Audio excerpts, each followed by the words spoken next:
Coming with guest you can earn. ഇനി ഗസ്റ്റുമായിട്ടാണ് വരുന്നതെങ്കിൽ നിങ്ങൾക്ക് ഏൺ ചെയ്യാം, വരുമാനം വാങ്ങിക്കാം. അപ്പം അതുകൊണ്ട് ഒരാഴ്ചയിൽ ഒരു മീറ്റിംഗ് ആയിരിക്കും നമ്മൾ താമസിക്കുന്ന അടുത്തുള്ള സ്ഥലത്തുള്ളത്. അപ്പോൾ ആ ഒരു മീറ്റിംഗ് നമ്മൾ മിസ് ചെയ്ത് കഴിഞ്ഞാൽ പിന്നെ ഒരാഴ്ച കഴിഞ്ഞാൽ നമുക്ക് ഒരാളെ പങ്കെടുപ്പിക്കാൻ പറ്റുള്ളൂ. അതുകൊണ്ട് എല്ലാ മീറ്റിങ്ങിലും ആൾക്കാരെ പങ്കെടുപ്പിക്കാനുള്ളൊരു ശ്രമം നമ്മുടെ ഭാഗത്തുനിന്ന് ഉണ്ടാകണം. അത് ഒരു സുപ്രഭാതത്തിൽ രാവിലെ എഴുന്നേറ്റിട്ട് ഇന്നാണ് ഗസ്റ്റ് GTS, ഇന്ന് ആരെ പങ്കെടുപ്പിക്കണമെന്ന് അന്ന് രാവിലെ തീരുമാനിച്ചു കഴിഞ്ഞാൽ ഒരിക്കലും നടക്കില്ല. പിന്നെയോ ഒരാഴ്ചക്ക് മുമ്പേ നമ്മൾ തീരുമാനിക്കണം ആരെയാണ്. ഇന്നിപ്പം ശനിയാഴ്ച, അടുത്ത ശനിയാഴ്ചയാണ് നമ്മുടെ GTS എങ്കിൽ ഈ ശനിയാഴ്ചയിൽ നമ്മൾ തീരുമാനിക്കണം അടുത്ത ശനിയാഴ്ചയിലുള്ള GTSൽ ആരൊക്കെയാണ് നമ്മൾ പങ്കെടുപ്പിക്കേണ്ടത്. അവരുടെ ലിസ്റ്റ് എടുക്കണം.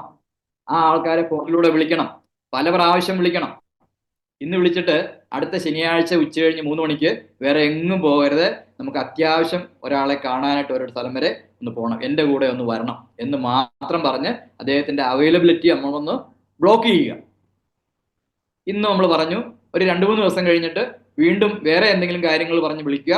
ആ കൂട്ടത്തിൽ ഈ ഒരു കാര്യം കൂടെ പറയുക. ഞാൻ അന്ന് പറഞ്ഞത് ഓർമ്മയുണ്ടല്ലോ, ശനിയാഴ്ച ഉച്ച കഴിഞ്ഞെങ്കിലും പോകരുത്, നമുക്ക് അത്യാവശ്യമായിട്ട് ഒരാളെ കാണേണ്ട ആവശ്യമുണ്ട്.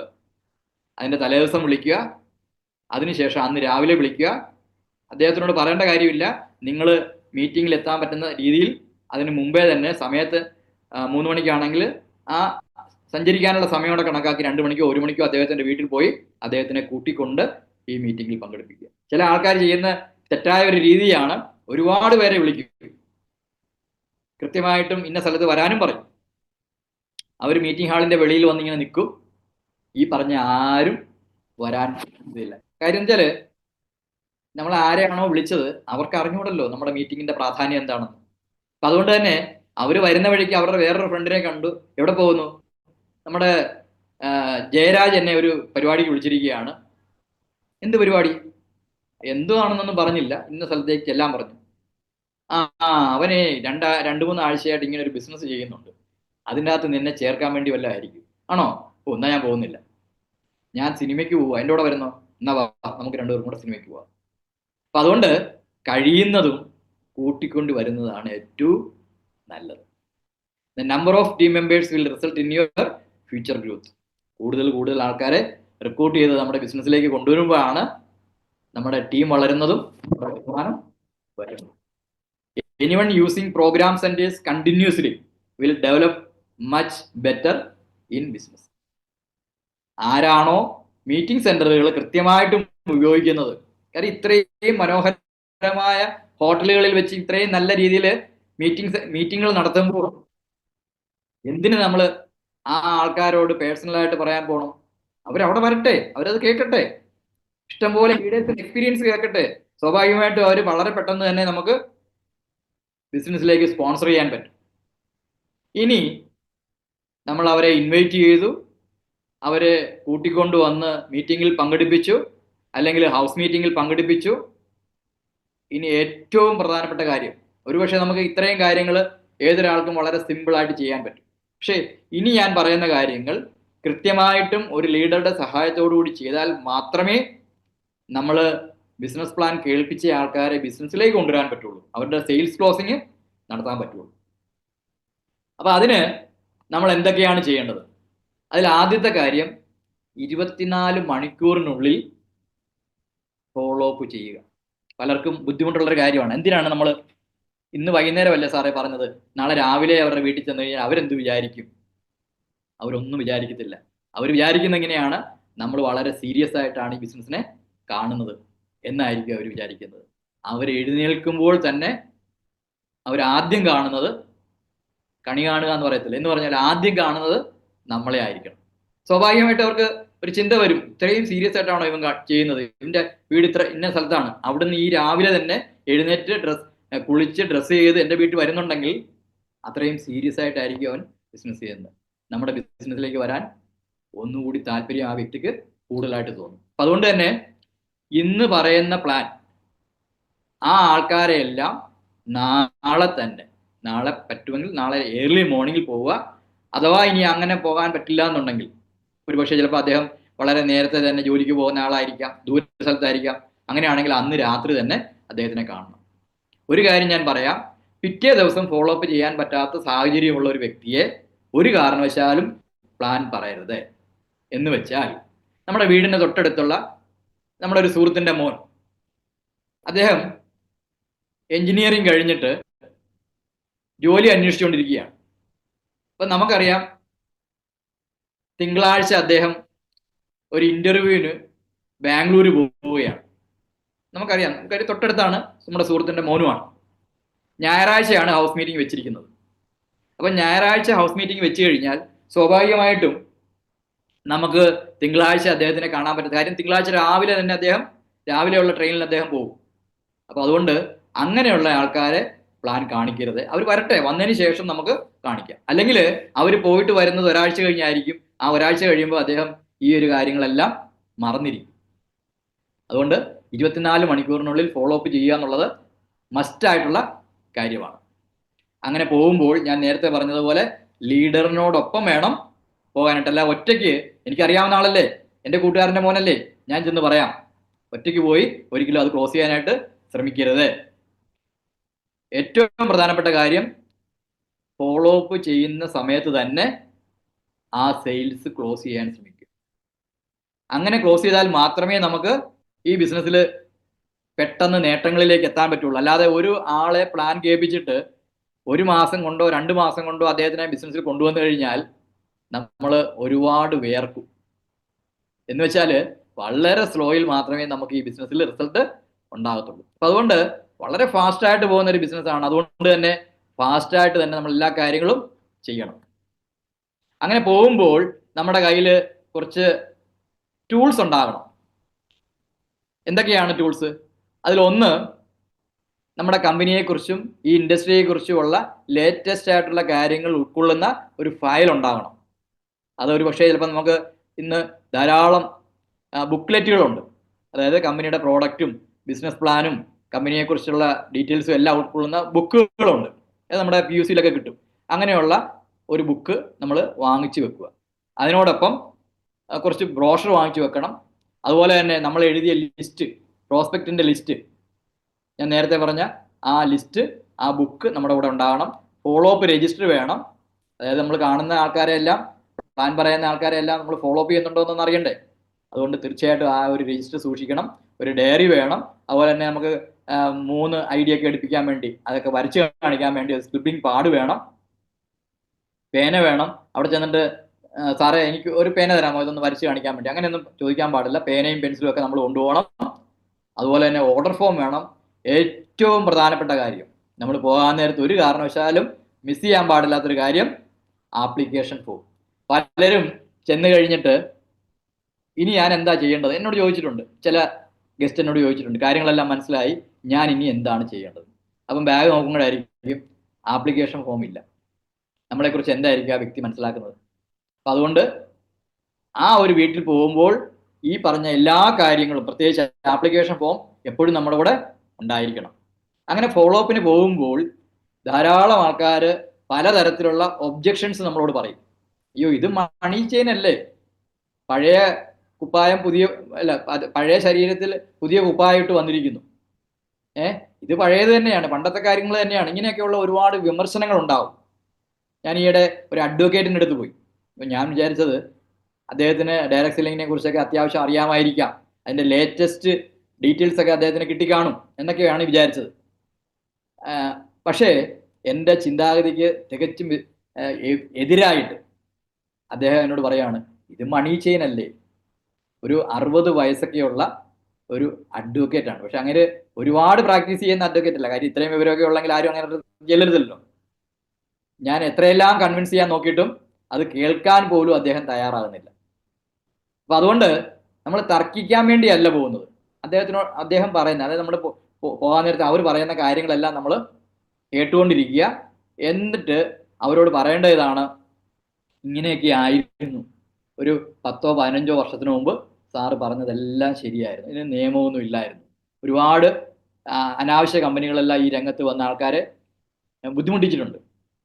പക്ഷേ ഇപ്പോൾ ഇത് 100% ലീഗലായിട്ട് ഗവൺമെന്റിന്റെ സ്പോൺസർഷിപ്പിൽ ചെയ്യുന്ന ബിസിനസ് ആണെന്ന് അദ്ദേഹത്തിനെ പറഞ്ഞ് മനസ്സിലാക്കി കൊടുക്കുക. അദ്ദേഹം പറയുന്നത് മുഴുവൻ കേൾക്കുക. അത് 5 മിനിറ്റോ 10 മിനിറ്റോ കേൾക്കുക. അതിനിടയ്ക്ക് അദ്ദേഹത്തിന് ഇടയ്ക്ക് തർക്കിക്കാനൊന്നും പോകാൻ പാടില്ല. അവസാനം നമ്മൾ കാര്യങ്ങൾ പറയുക. ഇനി നെവർ ആസ്ക്.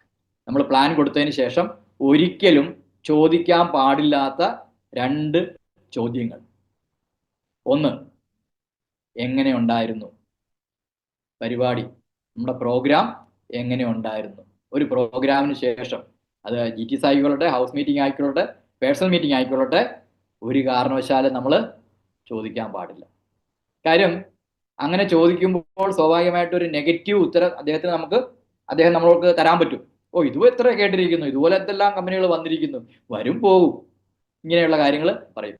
അതിനു പകരം എല്ലാം കേട്ടതിന് ശേഷം നമുക്ക് ചോദിക്കാൻ പറ്റുന്നൊരു ചോദ്യമാണ്, സാറേ ബിസിനസ് എല്ലാം സാറ് കേട്ടു, സാറിന് എല്ലാം മനസ്സിലായി എന്ന് ഞാൻ കരുതുന്നു. സാറ് എന്നാണ് ബിസിനസ് തുടങ്ങുന്നത്? ഇന്ന് വേണമെങ്കിൽ നമുക്ക് തുടങ്ങാം, അഥവാ ഇന്നിനി സാമ്പത്തികം ബുദ്ധിമുട്ടോ അല്ലെങ്കിൽ സാറിന് വേറെ എന്തെങ്കിലും എൻഗേജ്മെന്റോ ഉണ്ടെങ്കിൽ നാളെ രാവിലെ തന്നെ നമുക്ക് തുടങ്ങാം. അപ്പോൾ ഇന്ന് വേണമെങ്കിൽ ഞാൻ റെഡിയാണ്, സാറിനോടൊപ്പം വരുന്നു, നമുക്ക് സ്റ്റോറിൽ പോയി സാധനം എടുക്കാം. അപ്പോൾ 2 ഓപ്ഷനേ ഉള്ളൂ, ഇന്ന് തുടങ്ങുന്നോ നാളെ തുടങ്ങുന്നോ. അദ്ദേഹത്തിന് നെഗറ്റീവ് ആയിട്ടുള്ള ഒരു ഉത്തരം പറയാനായിട്ട് നമ്മൾ സാഹചര്യം കൊടുക്കുന്നില്ല. ഇനി രണ്ടാമത് നമുക്ക് പറ്റുന്നൊരു മണ്ടത്തരമാണ് ഹാവ് യു ഡിസൈഡഡ്, തീരുമാനം എടുത്തോ. അപ്പോൾ ഉടനെ പുള്ളി എന്ത് പറയും, എനിക്കൊന്ന് ആലോചിക്കണം, ഞാൻ വീട്ടിൽ പോയി വൈഫുമായിട്ടൊന്ന് ആലോചിക്കട്ടെ, അല്ലെങ്കിൽ മക്കളുമായിട്ടൊന്ന് ആലോചിക്കട്ടെ. 60 വയസ്സൊക്കെയുള്ള ആളായിരിക്കും, അയാൾ മക്കളോട് ആലോചിച്ചിട്ടാണ് ചെയ്യാൻ പോകുന്നത്. നടക്കുന്ന കാര്യമാണോ? ഒരിക്കലും ഇല്ല. അല്ലെങ്കിൽ 30 വയസ്സുള്ള ചെറുപ്പക്കാരനായിരിക്കാം, അദ്ദേഹം പറയുന്നത് എന്താണ് ഡയറക്റ്റ് സെല്ലിംഗ് അല്ലെങ്കിൽ എന്താണ് ആർട്ടിഫിഷ്യൽ ഇന്റലിജൻസ് എന്ന് അറിയാത്ത അദ്ദേഹത്തിന്റെ അച്ഛനോട് ചെന്ന് ചോദിച്ചിട്ട് ഞാൻ തുടങ്ങാമെന്ന് പറഞ്ഞു കഴിഞ്ഞാൽ അതൊരിക്കലും സംഭവിക്കാത്ത കാര്യം. അപ്പം അതുകൊണ്ട് ഈ 2 ചോദ്യങ്ങൾ നമ്മൾ ഒഴിവാക്കണം. അതിനോടൊപ്പം തന്നെ നമ്മൾ ഒഴിവാക്കേണ്ട ഒരു കാര്യമാണ് യാചിക്കുക. കാര്യം ഇത് ലോകോത്തര നിലവാരമുള്ള അടുത്ത തലമുറകളിലേക്ക് നമുക്ക് കൊടുക്കാൻ പറ്റുന്ന, ഇന്ന് നമുക്ക് കിട്ടാവുന്ന, ഏതൊരു സാധാരണക്കാരനും കിട്ടാവുന്ന ഏറ്റവും മഹത്തായ ഒരു അവസരമാണ്. ആ അവസരത്തിലേക്ക് ഒരാളെ നിർബന്ധിച്ചോ അല്ലെങ്കിൽ യാചിച്ചോ ഒന്ന് തുടങ്ങും സാറേ, ഞാൻ 2-3 പേരോട് പോയി പറഞ്ഞു, ആരും എൻ്റെ കൂടെ തുടങ്ങിയില്ല, സാറെങ്കിലും എൻ്റെ കൂടെ ഒന്ന് തുടങ്ങും, അല്ലെങ്കിൽ ചേട്ടനെങ്കിലും എൻ്റെ കൂടെ ഒന്ന് തുടങ്ങും. അങ്ങനെ യാചിച്ച് ഒരാളെ കൊണ്ടുവരേണ്ട യാതൊരു കാര്യവും ഇല്ല. തർക്കിക്കാൻ പാടില്ല. ചിലപ്പോൾ നമ്മൾ അവിടെ ചെന്നപ്പോഴത്തേക്ക് നമ്മുടെ വായിൽ നിന്ന് എന്തെങ്കിലും കേട്ടപ്പോൾ അതിൻ്റെ അകത്തുള്ള രാഷ്ട്രീയം മനസ്സിലാക്കി ആ നമ്മൾ പറഞ്ഞ വാക്ക് ഇഷ്ടപ്പെട്ടില്ലെന്നുള്ള രീതിയിൽ അദ്ദേഹം ചിലപ്പോൾ നമ്മളോട് തർക്കിക്കും. തൊഴിലില്ലായ്മയെക്കുറിച്ചോ അല്ലെങ്കിൽ വിലക്കയറ്റത്തെക്കുറിച്ചോ ഒക്കെ നമ്മൾ സംസാരിക്കാറുണ്ട്. അപ്പം അദ്ദേഹം ഭരണകക്ഷിയുടെ ആളായിരിക്കാം, അദ്ദേഹത്തിന് ഇഷ്ടപ്പെടത്തില്ല. നമ്മൾ തർക്കിക്കാൻ പോകണ്ട. ചില കാര്യങ്ങളിൽ നമ്മൾ അങ്ങ് വിട്ടുവീഴ്ച ചെയ്യുക. കാര്യം നമ്മൾ അവിടെ ചെന്നിരിക്കുന്നത് തർക്കിക്കാനോ തർക്കിച്ച് വിജയിക്കാനോ അല്ല, പിന്നെയോ സെയിൽസ് ക്ലോസിങ്ങിനാണ് പോകുന്നത്. അപ്പം അതുകൊണ്ട് ഒരു കാരണവശാലും വഴക്കുണ്ടാക്കി തിരിച്ചു വരാനല്ല നമ്മൾ പോയിരിക്കുന്നത്, നമ്മുടെ ബിസിനസ് ചെയ്യാൻ വേണ്ടിയാണ്. അതെപ്പോഴും നമ്മുടെ മനസ്സിൽ ഉണ്ടാകണം. സ്വാഭാവികമായിട്ടും നമ്മൾ സെയിൽസ് ക്ലോസിങ്ങിന് പോകുമ്പോൾ ഒരുപാട് തരത്തിലുള്ള ഒബ്ജക്ഷൻസ് അവർ പറയാറുണ്ട്. അതിൽ ഏറ്റവും പ്രധാനപ്പെട്ട ഒരു കാര്യമാണ് എൻ്റെ കയ്യിൽ പൈസ ഇല്ല. അപ്പം നമ്മൾ എന്ത് പറയണം? എന്നാ ശരി, പൈസ കിട്ടുമ്പോൾ എന്നെ വിളിച്ചാൽ മതി, ഞാൻ ഇങ്ങ് വരാം. അങ്ങനെ പറഞ്ഞിട്ട് കാര്യമുണ്ടോ? ഇല്ല. അപ്പം നമ്മൾ പറയേണ്ട ഒരു കാര്യമാണ്, ഇപ്പം ഒരു 35 വയസ്സുള്ള ഒരാളാണ് നമ്മളോട് പൈസ ഇല്ല എന്ന് പറഞ്ഞിട്ടുണ്ടെങ്കിൽ അദ്ദേഹത്തിനോട് പറയേണ്ട ഒരു കാര്യം ഇതാണ്, സാറ് 5-8 കൊല്ലമായിട്ട് ജോലി ചെയ്യുന്ന ഒരാളല്ലേ, ഒരു 10,000 രൂപയുണ്ടെങ്കിൽ ഈ ബിസിനസ് ആരംഭിക്കാം. ഈ 5-8 കൊല്ലമായിട്ട് ജോലി ചെയ്തിട്ട് ഒരു 10,000 രൂപയുടെ സേവിങ്സ് പോലും സാറിന് ഇല്ലെങ്കിൽ ഇനി ഒരു 10 വർഷം കൂടെ ഈ ബിസിനസ് ജോലി ചെയ്താൽ, അല്ലെങ്കിൽ സാറിന് ഇനി ഒരു 25 വർഷം കൂടെ ജോലി ചെയ്താലും സാറിന് അങ്ങനെ ഒരു സേവിങ്സിലേക്ക് എത്താൻ പറ്റുമോ? കാര്യം സാറിന്റെ ചെലവുകൾ വർദ്ധിച്ചുകൊണ്ടിരിക്കുകയല്ലേ, കുട്ടികൾ വളർന്നുകൊണ്ടിരിക്കുകയല്ലേ, അവരുടെ വിദ്യാഭ്യാസം കൊടുക്കണ്ടേ, അല്ലെങ്കിൽ സാധനങ്ങളുടെ വില കൂടുവാണ്, ജീവിത ചെലവ് വർദ്ധിക്കുകയാണ്, പിന്നെ എങ്ങനെ സേവ് ചെയ്യാൻ പറ്റും? അപ്പം അതുകൊണ്ട് ഇന്ന് സാറിന് കിട്ടുന്ന വരുമാനം സാറിന് തികയുന്നില്ല. അപ്പം വേറൊരു വരുമാനം കിട്ടിയേ പറ്റുള്ളൂ.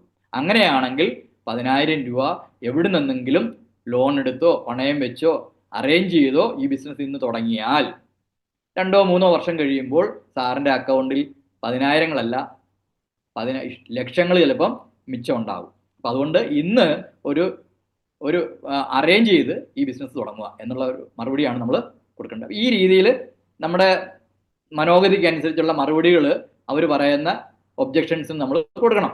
ഐ ഡോണ്ട് ഹാവ് ടൈം, എനിക്ക് സമയമില്ല. അപ്പൊ നമ്മൾ എന്താ പറയേണ്ടത്? സമയം കണ്ടെത്താൻ വേണ്ടിയാണ് ഈ ബിസിനസ്സിലേക്ക് ക്ഷണിക്കുന്നത്. ചില ആൾക്കാരെ കണ്ടിട്ടില്ലേ, നേരം വെളുക്കുമ്പോഴേ ജോലിക്ക് പോകും, കുട്ടികളെ പോലും അവർ കാണുന്നില്ല, കുട്ടികൾ എഴുന്നേൽക്കുന്നതിന് മുമ്പ് പോകും, തിരിച്ചു വരുന്നതോ കുട്ടികൾ ഉറങ്ങിക്കഴിഞ്ഞ. അങ്ങനെ ഒരു ജീവിതം എന്തിനാ നമുക്ക്? ആകപ്പാടുള്ളൊരു ജീവിതമാണ്. ആ ഒരു ലൈഫിൽ കുറച്ച് സമയമെങ്കിലും നമ്മൾ കുട്ടികളോടൊപ്പം ചിലവഴിക്കണ്ടേ, ഭാര്യയോടൊപ്പം ചിലവഴിക്കണ്ടേ, അല്ലെങ്കിൽ ഭർത്താവിനോടൊപ്പം ചിലവഴിക്കണ്ടേ, അല്ലെങ്കിൽ ഒന്ന് പാർക്കിൽ പോകണ്ടേ, അല്ലെങ്കിൽ വല്ലപ്പോഴും കൂടിയെങ്കിലും കുടുംബമായിട്ടൊന്ന് സിനിമയ്ക്ക് പോകണ്ടേ, ലൈഫ് ഒന്ന് എൻജോയ് ചെയ്യണ്ടേ? അപ്പം അങ്ങനെയൊക്കെ വേണമെന്നുണ്ടെങ്കിൽ താങ്കൾ ഏർപ്പെട്ടിരിക്കുന്ന മേഖലയിൽ ഇനിയും പ്രവർത്തിച്ചാൽ അത് നടക്കത്തില്ല. അതുകൊണ്ട് അതിനോടൊപ്പം തുടക്കത്തിൽ പാർട്ട് ടൈമായിട്ട് ഈ ബിസിനസ്സിലേക്ക് വരിക, വരുമാനം കിട്ടുമ്പോൾ ഫുൾ ടൈമായിട്ട് ചെയ്യുക. ഞങ്ങൾക്കൊക്കെ സമയമുണ്ട്, സാറിന് നാളെ സമയം കിട്ടും. മൂന്നാമത്തെ ഒരു ഒബ്ജക്ഷനാണ്, I will not get any customers, എനിക്ക് ഈ ബിസിനസ്സിലേക്ക് ആരെ സ്പോൺസർ ചെയ്യാൻ പറ്റത്തില്ല. ഒരുപാട് പേര് പറയുന്നൊരു കാര്യമാണ്. നമുക്കും ചിലപ്പം തോന്നും, ഞാൻ ഈ ബിസിനസ്സിൽ വന്നാൽ എനിക്ക് ആരെങ്കിലും പങ്കെടുപ്പിക്കാൻ പറ്റുമോ? പക്ഷേ അവരോട് പറയേണ്ടത്, ഞാനും അങ്ങനെ തന്നെയാണ് വിചാരിച്ചിരുന്നത്. പക്ഷേ ഞാൻ ഈ ബിസിനസ് തുടങ്ങിയിട്ട് ഇപ്പം 6 മാസമേ ആയിട്ടുള്ളൂ. ഈ 6 മാസം കൊണ്ട് തന്നെ എൻ്റെ ടീമിൽ 50-ലധികം വ്യക്തികൾ വന്നു കഴിഞ്ഞു. അവർ നേരിട്ട് വന്നതല്ല, ഞാനൊരു 3 വ്യക്തികളെ മാത്രമേ കൊണ്ടുവന്നിട്ടുള്ളൂ. ആ 3 പേരിലൂടെ വന്നവരാണ് ഈ 50 പേര്. അപ്പം അതുകൊണ്ട് സാറ് ബിസിനസ് തുടങ്ങിയാൽ സാറിന് എത്രയോ ആൾക്കാരുണ്ട്. സാറിൻ്റെ വീട്ടിലൊരു കല്യാണം നടത്തി കഴിഞ്ഞാൽ സാറ് കൂടുതൽ ആൾക്കാരെ വിളിക്കത്തില്ലേ?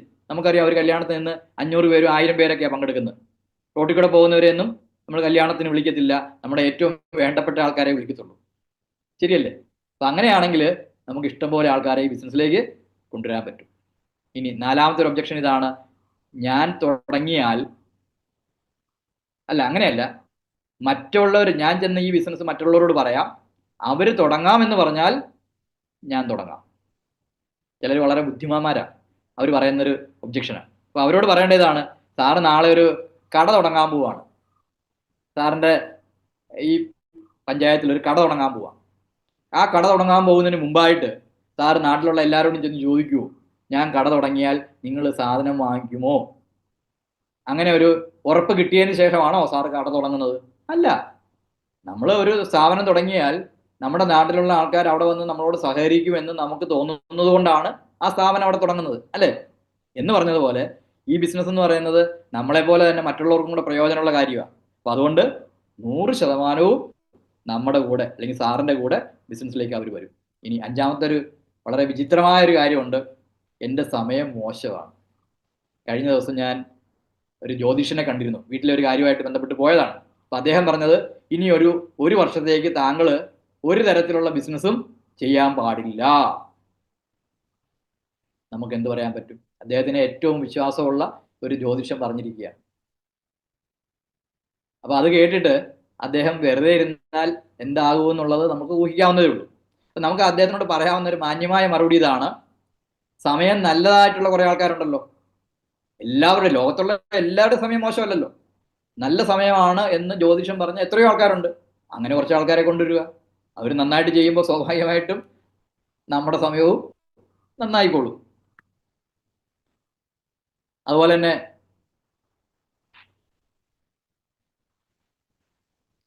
ഫോണിലൂടെ ബിസിനസ് പ്ലാൻ പറയാനായിട്ട് ഒരു കാരണവശാലും ശ്രമിക്കരുത്. ഫോൺ ഉപയോഗിക്കുക എന്ന് പറയുന്നത് ഇൻവിറ്റേഷന് വേണ്ടി മാത്രമാണ്. നമ്മുടെ ബിസിനസ് പ്ലാൻ പറയാൻ വേണ്ടി ഒരിക്കലും ഫോൺ ഉപയോഗിക്കാൻ പാടില്ല. രണ്ടാമത്തെ കാര്യം, ഒരു ലീഡറുടെ സാന്നിധ്യത്തിൽ നമ്മൾ പ്ലാൻ പറയുമ്പോൾ ഒരിക്കലും അതിൻ്റെ ഇടയ്ക്ക് കയറി സംസാരിക്കാൻ പാടില്ല. അതുപോലെ തന്നെ നമ്മളായിട്ട് നെഗറ്റീവായിട്ടുള്ള കാര്യങ്ങളൊന്നും തന്നെ പറയാൻ പാടില്ല. അതുപോലെ തന്നെ ഒറ്റയ്ക്ക് ഒരിടത്തും പോയി പ്ലാൻ പറയരുത്. ബിസിനസ് തുടങ്ങി, കമ്പനിയുടെ അല്ലെങ്കിൽ നമ്മുടെ പ്ലാൻ ബുക്കൊക്കെ കിട്ടി, അത്യാവശ്യം ഞാൻ നേരത്തെ പറഞ്ഞ കാര്യങ്ങളെല്ലാം കിട്ടി, അതിനുശേഷം ഒരു പോക്കാണ് പുള്ളിക്ക് അറിയാവുന്ന വീടുകളിലൊക്കെ വീട് വീടാന്തരം കയറി പ്ലാൻ പറയുക. അത് തെറ്റായ പരിപാടിയാണ്. കാര്യം കൃത്യമായിട്ടും നമുക്ക് ഇതിനെക്കുറിച്ച് പഠിക്കാതെ ഒഫീഷ്യലായിട്ടുള്ള രീതിയിൽ ഈ പ്ലാൻ ഒരാൾക്ക് പറഞ്ഞു കൊടുക്കാൻ പറ്റില്ല. അപ്പം അതിന് കുറച്ച് നാളൊന്ന് വെയിറ്റ് ചെയ്യുക. വെയിറ്റ് ചെയ്ത് കഴിഞ്ഞാൽ തീർച്ചയായിട്ടും നമുക്ക് പറ്റും. അപ്പം തുടക്കത്തിൽ ഒറ്റയ്ക്ക് പോയി പറയരുത്, ലീഡേഴ്സിൻ്റെ സഹായത്തോടു കൂടി മാത്രമേ പറയാവുള്ളൂ. അതുപോലെ തന്നെ പ്രൂഫ് ഇല്ലാത്ത ഒരു കാര്യവും നമ്മൾ ഒരാളോട് പറയരുത്. നമുക്ക് ഇത്ര രൂപ വരുമാനം കിട്ടിയെന്ന് പറഞ്ഞാൽ തീർച്ചയായിട്ടും അദ്ദേഹം ചോദിക്കുകയാണെങ്കിൽ ആ വരുമാനം കിട്ടിയതിന്റെ പ്രൂഫ് കാണിച്ചു കൊടുക്കണം.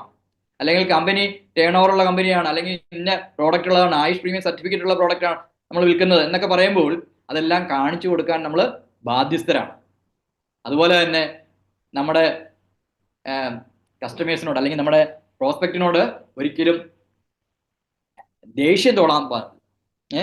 ദേഷ്യത്തോടു കൂടി സംസാരിക്കാൻ പാടില്ല. അത് നമ്മുടെ അസോസിയേറ്റ്സിനോടാണെങ്കിലും ശരി, അപ്ലൈൻ ലീഡേഴ്സിനോടാണെങ്കിലും ശരി, ഒരിക്കലും നമ്മൾ ദേഷ്യപ്പെട്ട് സംസാരിക്കാൻ പാടില്ല. കാര്യം നമ്മുടെ ജീവിതകാലം മുഴുവൻ സഹകരിച്ച് പ്രവർത്തിക്കേണ്ടവരാണ് നമ്മുടെ ബഹുമാനപ്പെട്ട അസോസിയേറ്റ്സും അതുപോലെ തന്നെ ബഹുമാനപ്പെട്ട ലീഡേഴ്സും. അതുകൊണ്ട് അവരുമായിട്ടും നല്ല ഒരു ബന്ധം കീപ്പ് ചെയ്താൽ മാത്രമേ നമുക്ക് ഈ ബിസിനസ് ചെയ്യാൻ പറ്റുള്ളൂ. അതുപോലെ തന്നെ ഒരുപക്ഷെ നമ്മുടെ ഏറ്റവും വേണ്ടപ്പെട്ട ഒരു സുഹൃത്തായിരിക്കാം നമ്മുടെ അപ്ലൈൻ.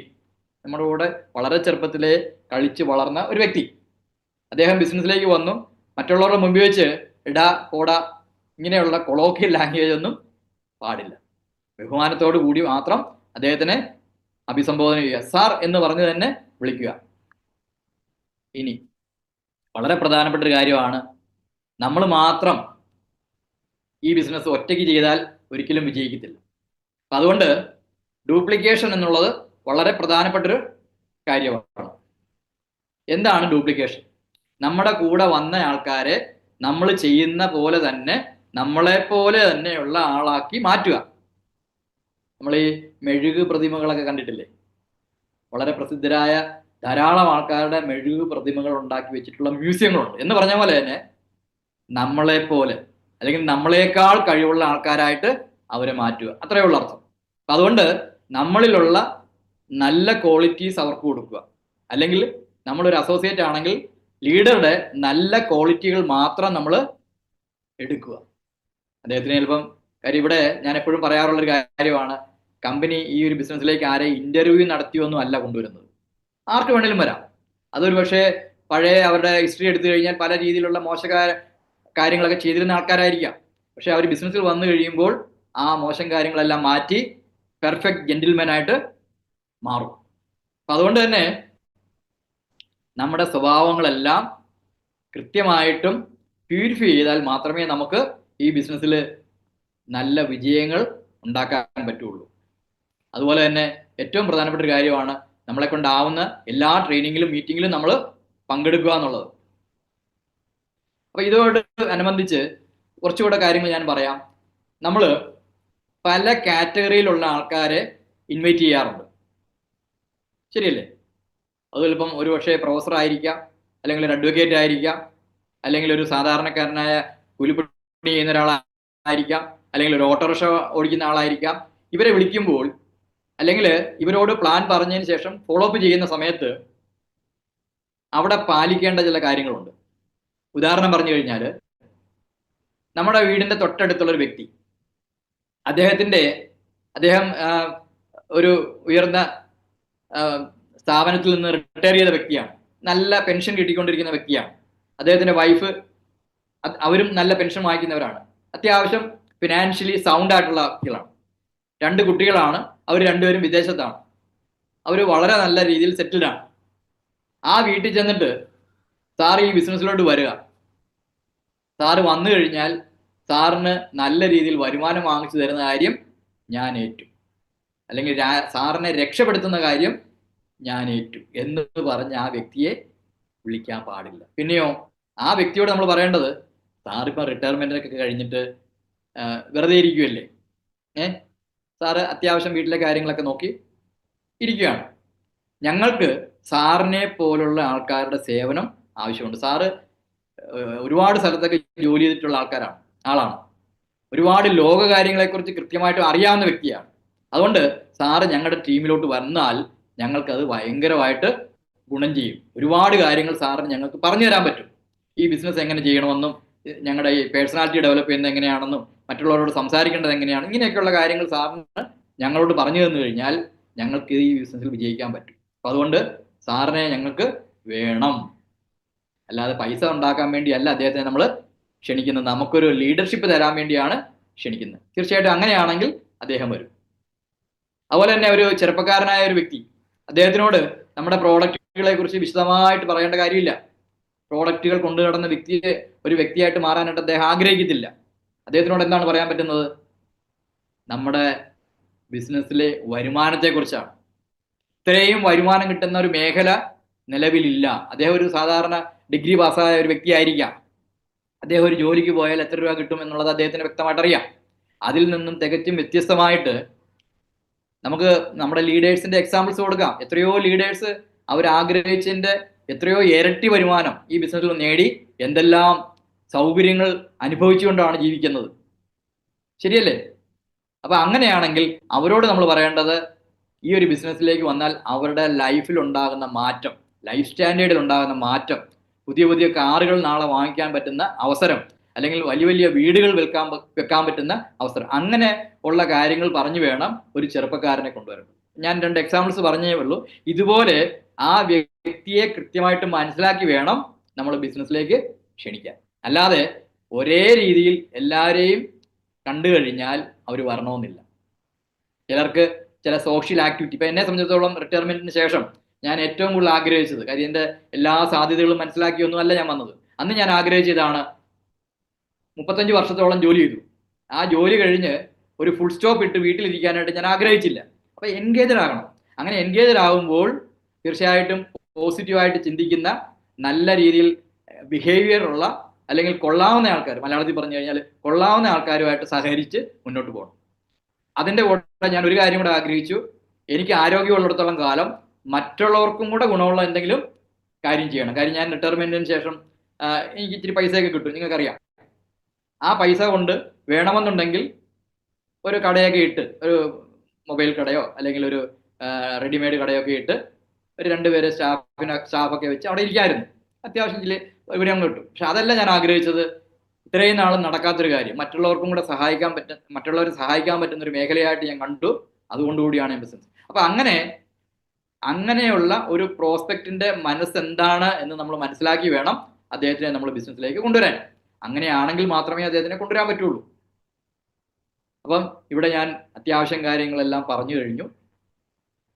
ഇത് വളരെ പ്രസിദ്ധമായ ഒരു സ്ലൈഡാണ്. ഇത് മറ്റാരുടെയല്ല, ബിൽ ഗേറ്റ്സിൻ്റെയാണ്. അദ്ദേഹം ഇങ്ങനെയാണ് പറഞ്ഞത്: "There is no secret. I simply showed my plan to 1200 people." അദ്ദേഹത്തിന്റെ ബിസിനസ്സിലേക്ക് ഇറങ്ങുന്ന സമയത്ത്, സോഫ്റ്റ്വെയർ ബിസിനസ്സിലേക്ക് ഇറങ്ങുന്ന സമയത്ത്, അത് ലോകത്ത് ആർക്കും അറിഞ്ഞുകൂടായിരുന്നു. അങ്ങനെ ഒരു മേഖല ഉണ്ടെന്ന് പോലും ആർക്കും അറിഞ്ഞുകൂടായിരുന്നു. അല്ലെങ്കിൽ വളരെ ചുരുക്കം ചില ആൾക്കാർക്ക് മാത്രമേ ആ ഒരു സാധ്യത അറിയാമായിരുന്നുള്ളൂ വർഷങ്ങൾക്ക് മുമ്പ്. അപ്പൊ ആ ഒരു കാര്യം, ഒരു സോഫ്റ്റ്വെയർ മേഖലയിലേക്ക് ഇറങ്ങിയാൽ ഇനി വരാൻ പോകുന്നത് കമ്പ്യൂട്ടർ യുഗമാണെന്നും ആ കമ്പ്യൂട്ടറിന് ഏറ്റവും അത്യാവശ്യമുള്ളത് സോഫ്റ്റ്വെയർ ആണെന്നും, അങ്ങനെ സോഫ്റ്റ്വെയർ ഡെവലപ്പ് ചെയ്ത് കഴിഞ്ഞാൽ, ഓരോ കമ്പനികൾക്കും ആവശ്യമുള്ള സോഫ്റ്റ്വെയർ നമ്മൾ ഡെവലപ്പ് ചെയ്ത് കൊടുത്തു കഴിഞ്ഞാൽ അതിലൂടെ വലിയ വരുമാനം നമുക്ക് കിട്ടുമെന്നുള്ളത് അദ്ദേഹം പഠിച്ചു മനസ്സിലാക്കി. അത് അദ്ദേഹം 1200 പേരോട് പറഞ്ഞു. ഇവിടെ ഒരു 2 പേരോട് അല്ലെങ്കിൽ ഒരു 15 പേരോട് പ്ലാൻ പറഞ്ഞു കഴിഞ്ഞാൽ ആൾക്കാർ പറയുന്ന ഇതാണ്: ഞാൻ എല്ലാവരോടും പറഞ്ഞു കഴിഞ്ഞു, അവരാരും ബിസിനസ്സിലേക്ക് വന്നില്ല, ഇനി എനിക്ക് ആരോടും പറയാനില്ല. ഈ കക്ഷി എത്ര പേരോടാണ് പറഞ്ഞത്? 1200 പേരോടാണ് പറഞ്ഞത്.